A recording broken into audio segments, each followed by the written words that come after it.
Did you know that a man once jumped into a bulletproof window so much that he busted it out of the frame and fell to his death? I do. Hey, I'm Nicholas Howe, and I made an improvised comedy storytelling podcast about this death and many others. Using a multiverse of me's as the catalyst, I explore the various ways people have died. I also have special guests on and freak them out about how dangerous the world is. Did you know lakes can explode? You do now. Listen to the How Will I Die podcast on iTunes or wherever you get your podcasts, and follow us on Twitter at HWIDIEPOD.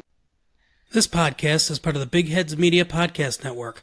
Go to bigheadsmedia.com for more great podcasts.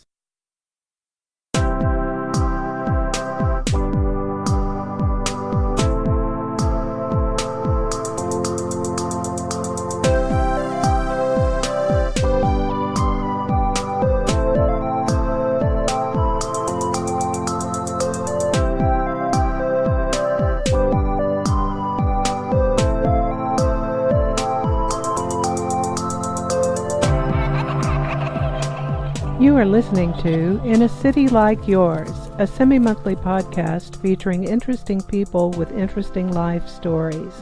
This podcast may contain language and/or subject matter not suitable for all audiences. Listener discretion is advised. I'm your host, Michael G. Moore. Please visit our website at inacitylikeyours.com. That's INACITYLIKEYOURS.com for links to our social media, all popular podcast platforms, and links of interest pertaining to all episodes. On this episode, I chat with Lauren. Lauren is a theater arts journalist and visual artist from Raleigh, North Carolina. Join us as we chat about her early interest in theater, her move from Florida, her eventual career in arts journalism, and her founding the website and podcast RDU on Stage. Here is Lauren's story.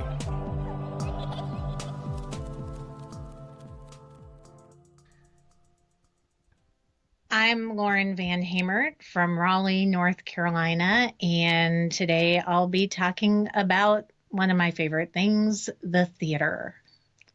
I think I was 5 or 6 years old when my father took me to New York City to see a revival of the movie The Sound of Music that was playing on the big screen at Radio City Music Hall. It was kind of one of those anniversary things, come see this beautiful movie. And for me, it was life-changing. It was really one of my first experiences. Of course, I was there with my parents, and the singing and the beauty and the grandeur of it all, it just made me want to either do that or be part of it somehow. And started playing the piano at an early age. I never really sang very much. I wanted to go to a music camp in Maine when I was a kid, and I auditioned for the music camp for the piano, which I was trained to be a competitive pianist, so I was not a bad pianist. I can't play very well now, but at the time I was pretty good. And auditioned to go to camp to learn the piano, study the piano, focus on the piano. And when they came to audition me, the owner's wife said, "I bet you can sing." And she actually had me do a singing audition on the spot and took me in as one of her only 2 students. And I spent probably more of my summer singing there than actually playing the piano, although I did learn, I think, 12 pages of Rhapsody in Blue that summer, which I was very proud of. And when I went to college, I decided to focus on journalism. I knew I wanted to be a journalist. I didn't really know about entertaining or entertainment reporting or arts journalism. I just kind of wanted to be a journalist, be an investigative reporter, be on the street interviewing people. Spent 2 summers, one at a radio station, kind of behind the news desk, writing the morning news, And then my second internship was to learn television production, and I spent a summer working as a production intern on the soap opera As the World Turns. And when I graduated with my journalism degree, a Bachelor of Arts with a focus on journalism, but I minored in theater because I just couldn't get the theater quite out of my blood. Really fell in love with the directing aspect of the theater, kind of the creative behind the scenes elements of the theater, and worked as a journalist for about 5 minutes when I graduated. Television did not work out very well for me. I worked for what is now the Fox affiliate in Miami, Florida, as a morning news writer, and found that that wasn't really for me, and ended up wanting to move to Chicago. Chicago was kind of my dream city to live in, but as fate would have it, Hurricane Andrew blew my parents' house away in Miami, and I ended up staying with them in Miami, never moving to Chicago, and going to work for the Red Cross. And I worked for them, until I started my own company, which was kind of a health and safety related company. I took my safety training from the Red Cross, CPR, first aid, created my own small business, and got pregnant. And when I had my son, a couple of years after I had my son, my husband had a job offer here in Raleigh. I was born and raised in Miami. I considered myself a Floridian. My whole family was there. I was so close to them. I never thought I was the least likely to leave Miami out of everyone in my family. And interestingly enough, I was the first one to go because my husband got a job here in Raleigh, and we ended up here. I told my husband at the time I would give it a year and then move back to Miami because I was sure I wouldn't like it here. And that was 18 years ago. So I left my family, moved here with my son, had my daughter here, and found a community here of artists, and first visual artists, and then a fantastic dynamic theater community that really brought me in and welcomed me at a very sad time in my life. And a couple of years ago, my brother passed away. And so around that time, I found this theater community, and really I kind of joke that it saved my life finding this theater community and beginning to write reviews and cover the arts here in Raleigh, but it really gave me a new lease on life finding this community. It's amazing how art can really pull you out of the doldrums or change your life in ways. I'm always amazed at the stories I hear from artists about how they grow up and what they've gone through in their life, and how art is such a major part of kind of keeping them whole. Absolutely. I guess I found art twice here in Raleigh. The first time around, I had moved here and we didn't know anybody here. My whole family was in Miami, and honestly, my identity, everything I related to, everything I knew my whole life was in Miami. And so when I moved up here, it was really the first time. I was on my own in college too, but I'd go home on breaks and I'd be back in Miami with my family. And so this was really the first time I was on my own, and as an adult trying to figure out who I was. And my son, right around that time, was starting preschool. And so I was a stay-at-home mom, and I was taking care of him every day. But when he started to go to school and I had all these hours free, it was kind of like, okay, who are you? Who are you when you're not mom, when you're not wife, when you're not sister, when you're not all these roles that we as women take on? Who are you really? And strangely enough, I realized that I was an artist, that I found art. I started playing with jewelry and visual arts and mixed media, and feel like I found my voice. And I did that as a professional artist here for many years. Had a studio in downtown Raleigh at this beautiful place called Art Space, with a community of artists that I adored. And it gave me a community. It helped me, like I said, find my voice. I left because my daughter was diagnosed with autism in 5th grade. And I felt like she really needed me to be present and to be in the schools, volunteering, figuring out how to help her navigate the system, how to help her navigate her diagnosis. And so I took several years off and still did art at home and stuff. Once an artist, always an artist.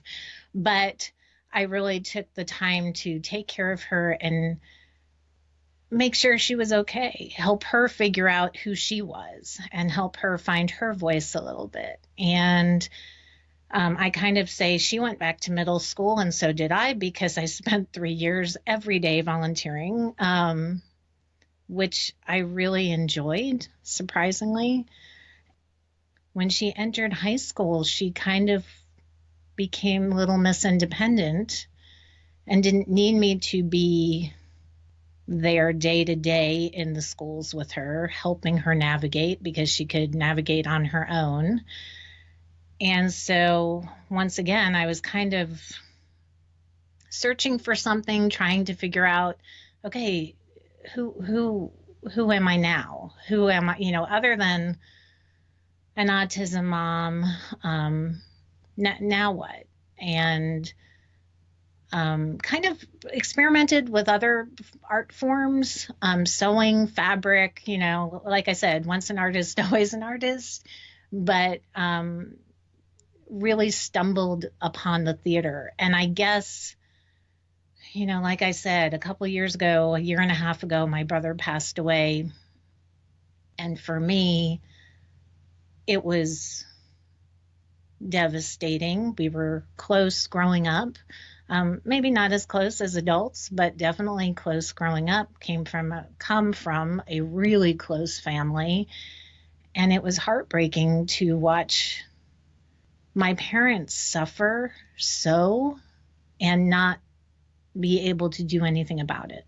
And I tried to protect them. I tried to shield them. I tried to help them, and kind of had a lot of my own problems in the process. I had a lot of anxiety. I was suffering from PTSD a little bit. And I know that sounds crazy, but that was actually a diagnosis that I was given after my mother's death. And right around that time, I saw an ad for Broadway World. They were looking for writers to cover the theater scene here. And I thought, well, I'm going to apply. This kind of fuses together my love of theater and my training in journalism. And it really brought me back to the land of the living. It gave me a purpose. It gave me a reason to wake up in the morning. It gave me something to do positive at night other than be sad and think about my brother and think about the pain that my parents were going through and really still are going through, because they'll never get over this heartbreak. But it's interesting how finding a community helps you heal. And that's certainly what this theater community has done for me. Now, do you consider yourself a theater critic? I hate using the word critic, although some people reading some of my reviews might say they're very critical. I guess, the professional term is theater critic. somebody recently, a couple people recently in this community have referred to me as an arts journalist, and I think that's a more accurate description because, yes, I do write reviews. I cover local plays and local musicals, national tours, professional productions. But in addition to that, I do a lot of interviews, have a podcast. And so it's more than just the reviews. So I think arts journalist might be a better title.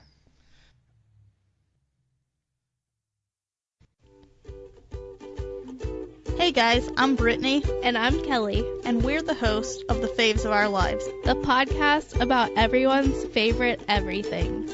This season, we talk about everyone's favorite TV shows by taking polls and comments on social media. Join us for laughs, banter, and made-up words. You can find us on Facebook and Twitter at The Faves of RL1. That's at The Faves of RL and the number 1. Bye.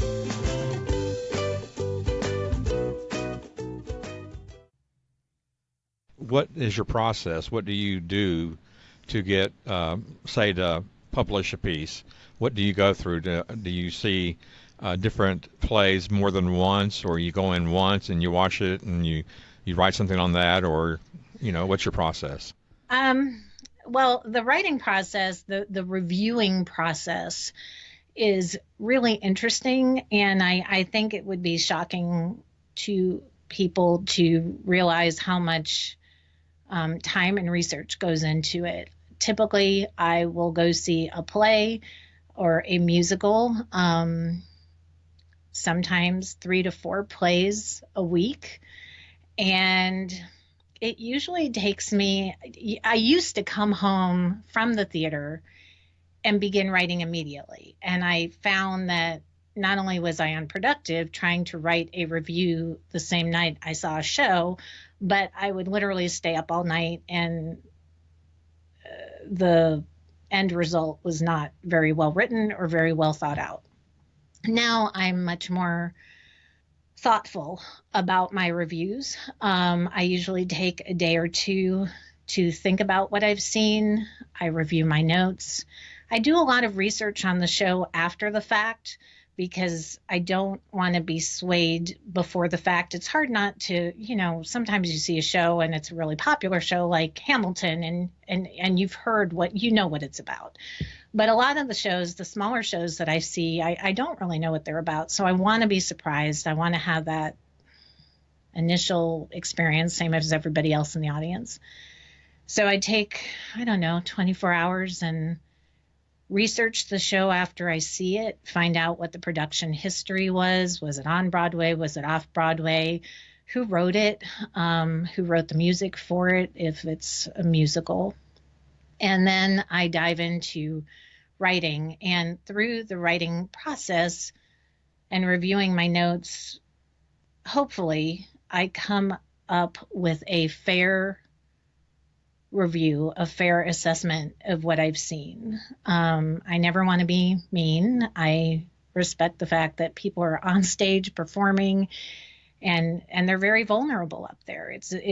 I'm not the one up there singing my heart out. They are. And I suppose it would be easy to sit in the cheap seats and be critical or be mean, but I try to be very constructive in my thought process. When I first started, every review was positive, and I realized very quickly, well, you can't possibly like everything, and you don't like everything, and it's okay to say that you don't like it as long as you have some sort of clear argument as to why you don't like it. You can't just say it stinks and leave it at that. You've got to explain why and truly balance it out, what's good and what's not so positive. So after about 24 hours, I come up with some thoughts. I publish it on, used to be exclusively on Broadway World, and then I started freelancing for another website called Chicago on Stage.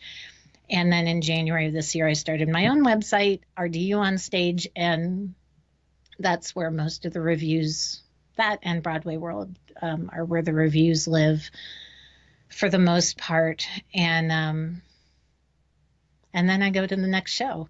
It's funny because another critic here in town, I said to him, I agonize over these reviews, and even after they're published, I think of things that I could have said better or should have said better, or I think of something a week later about the show and I think, oh gosh, I should add that in. And he said, my dear, don't worry, reviews are never finished, they're just abandoned. So That's a great quote. I have to I do have to abandon them because typically, in any given week, last week, for example, I saw 4 shows, so I need to move on. But that's the writing process. It takes a long time. I think people would be surprised to know that you don't just sit down and crank out a review. It's not quite that simple and straightforward. There's a lot of thought and research that goes into it. Are you based from Raleigh, Chapel Hill, and Durham, or just Raleigh?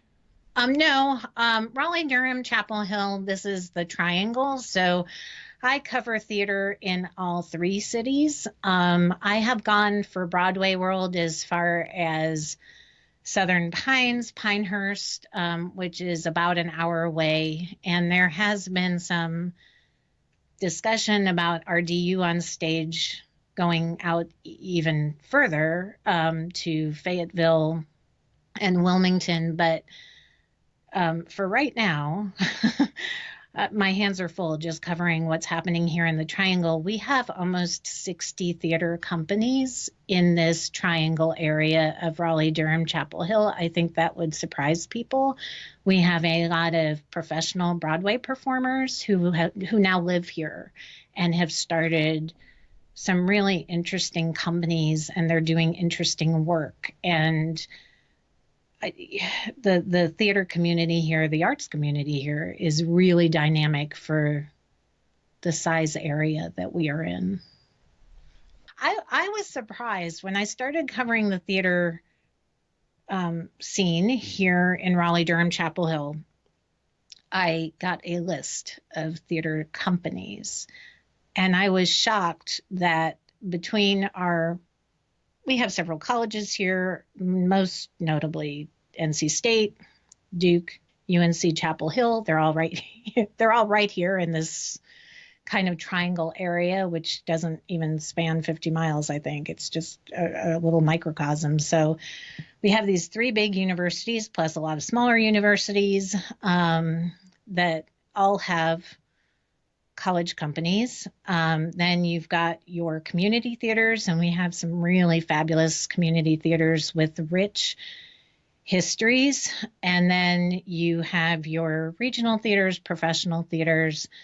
And then we have the Durham Performing Arts Center, which opened, I don't know, now over 10 years ago, but they bring in all of the national tours. So we have a lot of theater going on, everything from experimental theater being done kind of in black box theaters. We have site-specific productions going on in parks and bars and other interesting venues. They did The Miracle Worker in an old historic house last summer, which was really interesting. And then we have your traditional staged productions, so to speak. So there's a lot going on. It's a big diverse community. What are your favorite plays and musicals? If you're going to tell somebody, go see this, you have to see this if it comes to your town, or if someone puts it on in your town, what would those plays and musicals be? Oh gosh, I figured you were going to ask me that, and I should have prepared an answer. I really don't know. I guess I should say there are very few musicals or plays that I don't like. I guess from a critic's perspective, you're looking at every aspect of the show, from the creative elements to the production values to the script to the performances.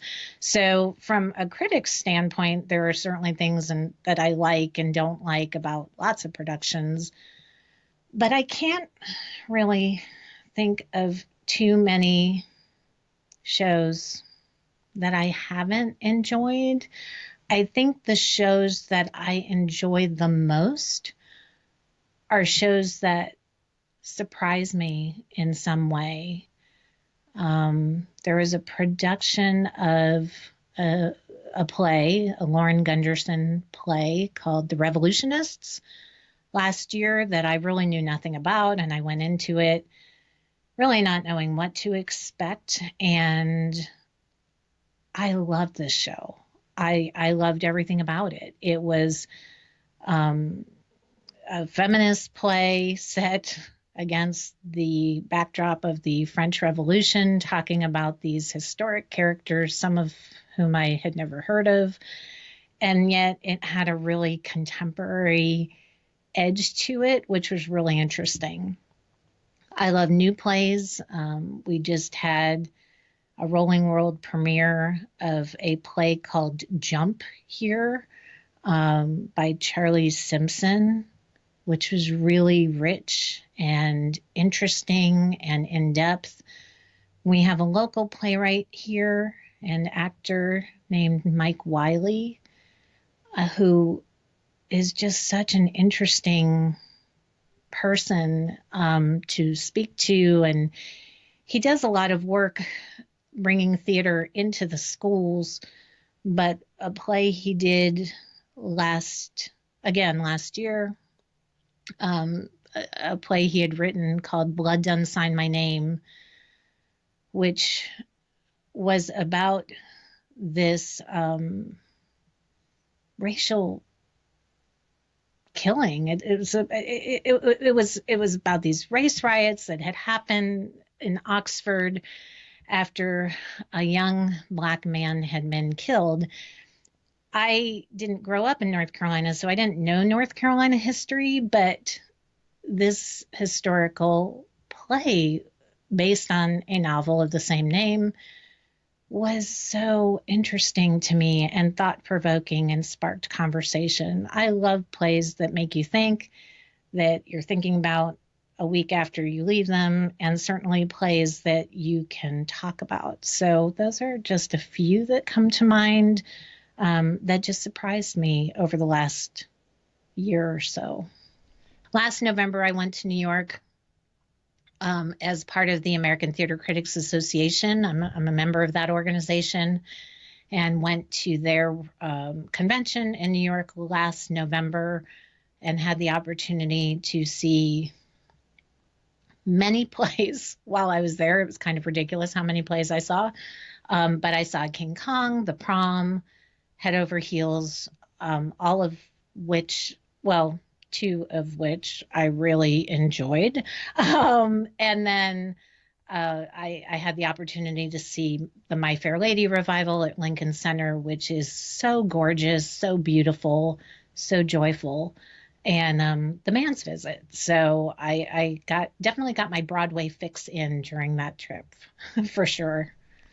Let's talk about your podcast. Okay.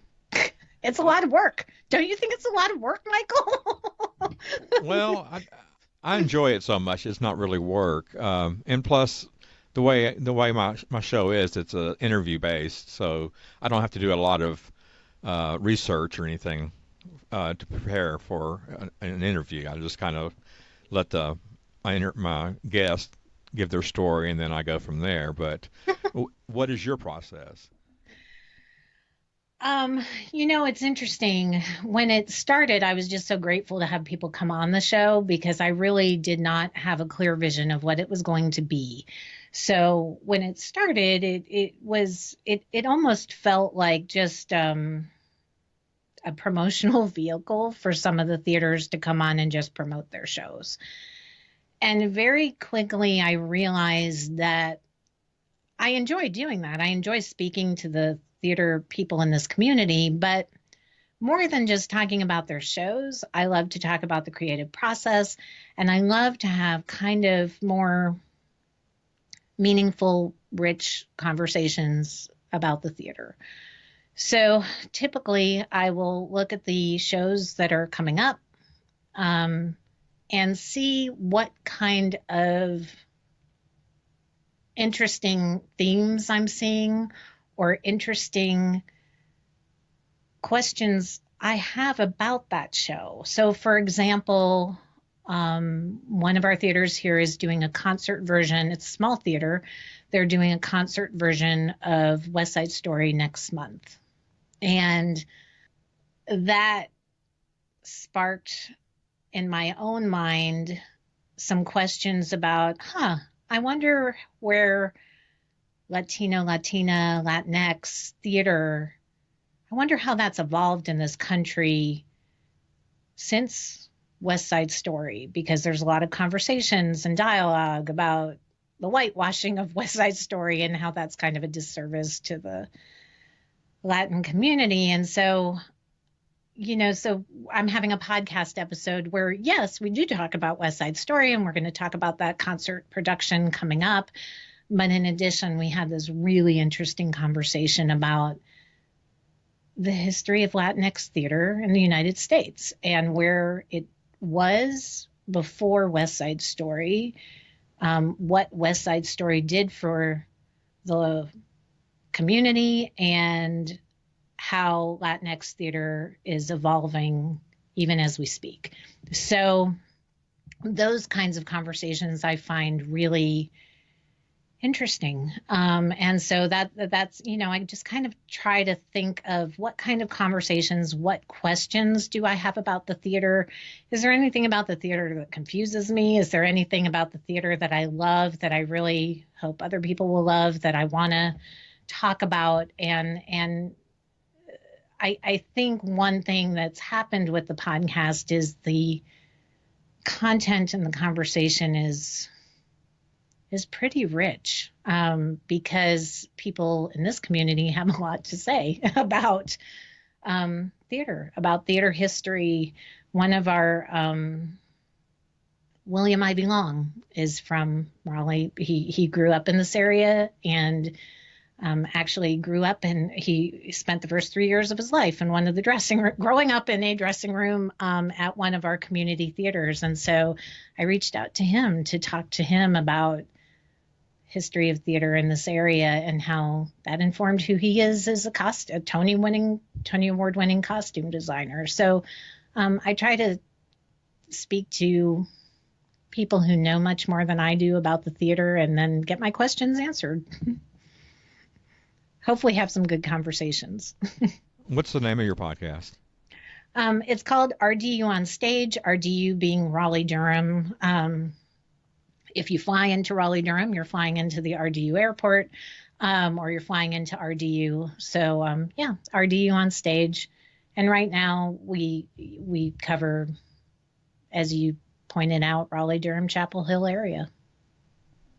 Can you find that on Apple Podcast and Stitcher? Oh, yes. Across all podcast platforms. I'm not exactly sure how that happens, but once I click the button, somehow my podcast host gets it out onto Apple Podcasts, so you can find it on iTunes. A lot of people don't know you can download your favorite podcasts on iTunes for free. You don't have to pay for that. I guess there are some podcasts you pay for, but mine you don't. I don't think yours you do. So people can listen on iTunes. I do have a lot of people who've written to me who've said, I just want to listen on your website. So people can certainly go to the RDU on Stage website and listen there. Stitcher, Spotify, Overcast, their favorite podcast platform. I think even Alexa is now in it. I've signed up with TuneIn, so I guess people who want to ask Alexa to play the RDU on Stage podcast can. I'm not sure how that works, but well, and one thing that has really blown me away, when I started RDU on Stage, so last year, last February, I started working for Broadway World. Broadway World is a big online website that covers everything having to do with with theater in the world. I mean, it's a worldwide online magazine, online entertainment source. They cover everything from London to small theaters all over the world. And then in 56 cities, they have reporters and contributing editors like me who cover that city's theater community. And so I started working for Broadway World, but really was limited to doing reviews and then doing kind of short written interviews. Occasionally I'd put out a video here and there. Last summer I did put out a lot of videos, but mostly they were short and sweet interviews. And around November, December last year, I was finding that I was having such interesting conversations with people in this theater community, and I wanted to have a platform where I could have a little bit more freedom to cover what I wanted to cover in the ways I wanted to cover the arts and the theater here. And so I started speaking to my friends in the theater community saying, if I start something on my own, yes, I can do reviews. And there's lots of sites here in Raleigh that do really good reviews. We have a lot of critics and voices writing about the theater here. But when I started talking to people to say what would set my site maybe apart from other sites out there, overwhelmingly, people were saying you should do a podcast. And that is really how the podcast was born, because it seemed to be a need. We have radio shows that talk about the theater. Our local NPR station has a show around noon each day, and he often covers the theater here and features guests to talk about the theater. But there wasn't any type of podcast specifically devoted to the theater here. And this has definitely filled a need. I just found out we're a finalist for this Best of the Triangle contest. We're one of 4 finalists for Best Local Podcast. So for a podcast that just started, that's not too bad. Oh, congratulations. That is good. Yeah, we're up against really big podcasts that have really big audiences, like Criminal. The Criminal podcast is one of our competitors, but it's just really exciting to even be grouped in the same category as an established podcast like that when we've just started. Let's go back just a little bit and talk about your visual art. I made jewelry, and one thing I love, so I love ephemera. I love anything old, ephemera being postage stamps, postcards, photographs, things that are usually thrown away or discarded for not being seen as valuable. And I just love that. Anything handwritten, if it's an old handwritten postcard, I'm a sucker for that. And so when I started using polymer clay as my medium, and I was using polymer clay because I was working out of my house and I had a small child, and it was relatively non-toxic to work with. So if he, got it in his mouth or ate it by chance, he would not expire or get too hurt. He'd probably get sick, but not, expire from it. So it seemed like a safe thing to use. It's a product designed for children. And so I started working with polymer clay and image transfers. So I would take photocopies of pieces of ephemera that I would find in various places, whether it was flea markets or antique stores or online auctions, things that were in the public domain or really didn't matter to anybody. And I would make digital copies, and I spent a long time playing with, experimenting with, and perfecting the photo transfer process onto polymer clay.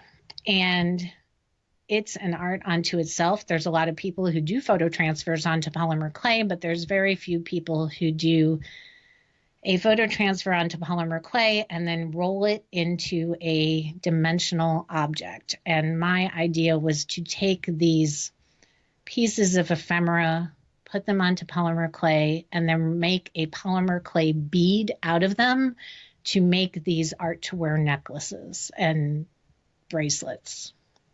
And so the pieces were all one of a kind. All of the beads were made by me in my house and then in my studio at Art Space. I walked into an art gallery wearing one of my necklaces. I guess it was around 2004. And the gallery owner looked at the necklace I was wearing and said, I want to buy it. And that was kind of the first inkling I had that, wow, maybe somebody actually wants to wear this jewelry other than me. And so I actually started a small business. I started selling my jewelry first at local craft shows, then at more professional craft fairs, and then at wholesale shows, big wholesale shows, where I had at one point several galleries carrying my jewelry. Right around the time there's a lot of jewelers in Raleigh, Durham, and Chapel Hill. A lot of them make fine jewelry, so they're metalsmiths and they're doing work that I don't do. I really considered myself not metalsmith. I don't solder. I don't do metal work. All of my work I really considered mixed media, even though it was wearable art and considered jewelry. I thought of it as mixed media. But because there are so many jewelers here, the market got kind of saturated, and I got tired of making jewelry. I felt like I was being asked to not make one-of-a-kind jewelry anymore. I was being asked to really learn to mass produce the jewelry.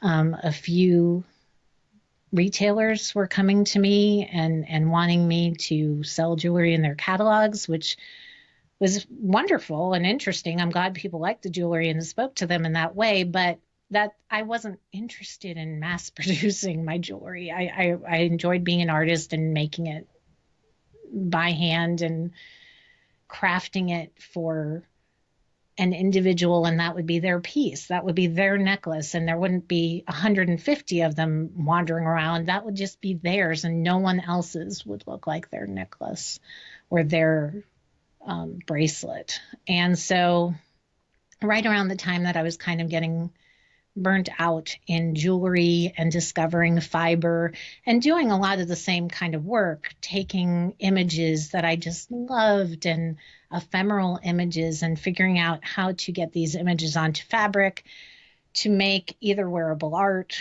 or purses. I really enjoyed making purses because I love the idea of carrying art with you and not just putting it on the wall to look at. I love the idea of having something you can use.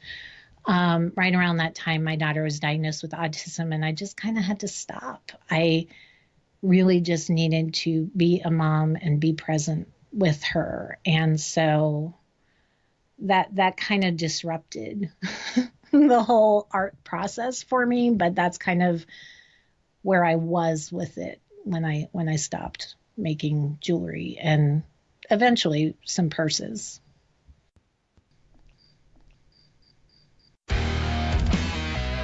Hi, I'm Chris. And I'm Christian. And this is an advert for Echo On, a true crime podcast. We're a fortnightly podcast released every other Saturday where we talk about a variety of true crimes. Whether it's cults, con men, serial killers, and everything in between. So you can find us on all your usual podcast platforms. Or you can go to our website on www.echoonpod.com. Also on all your social media, Twitter, Instagram, Facebook at Echo On Pod. So please subscribe, download, and give us a listen.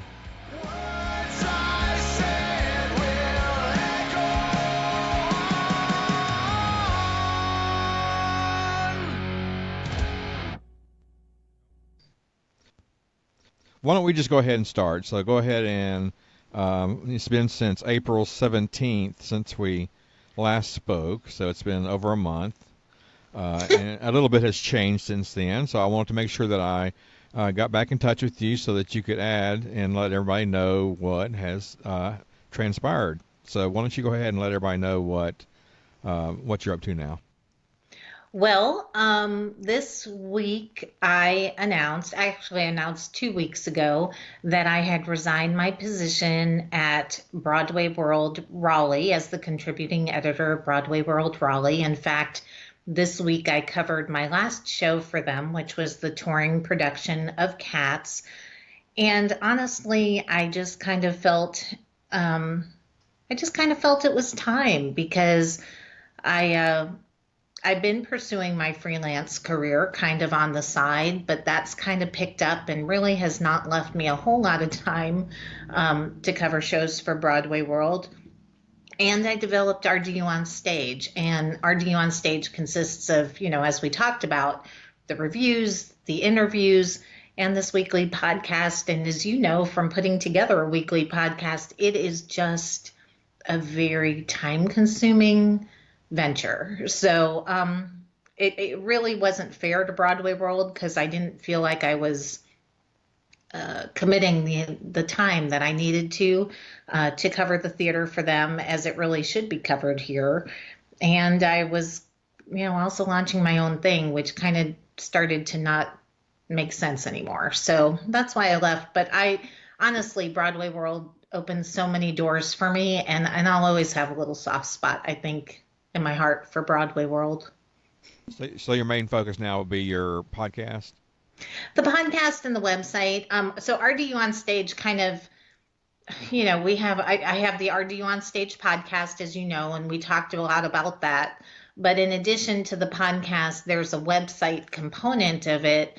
And the website component consists of more than just weekly episode notes. It consists of theater reviews of theater here in this area, as well as video interviews, interviews that don't make it to the podcast, but kind of fill in between the podcast, video interviews with actors and theater makers here, as well as the podcast, which is weekly. So yes, it's a lot to juggle. And we do have 2 other writers also doing the reviews at RDU on Stage to bring some new voices to theater criticism.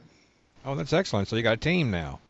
A little bit of a team, yes, and hopefully growing. So if there's any listeners who want to try their hand at theater criticism, or who are like me, who may have left the writing field and want to kind of dabble back into writing, they should contact me, because we're always looking to expand our team and give voice to other writers. The best way to contact you would be through your website? Through the website, absolutely. At www.rduonstage.com. That's certainly the best way to reach me. And really, for anybody who's moving or coming to the Raleigh-Durham area or the Triangle, anybody who just wants to find out theatrically what's happening in this area, that's really a good resource, a good place to start. Michael, I did want to add kind of one other little tiny thing. Okay. And this doesn't necessarily have to go on the show, but could maybe go in some, write-up or whatever you post on social media. But this weekend, tomorrow night, is the Tony Awards, which celebrates, the theater, the achievement on Broadway this season. And my guest is William Ivey Long. He's won 6 Tony Awards for his costume design.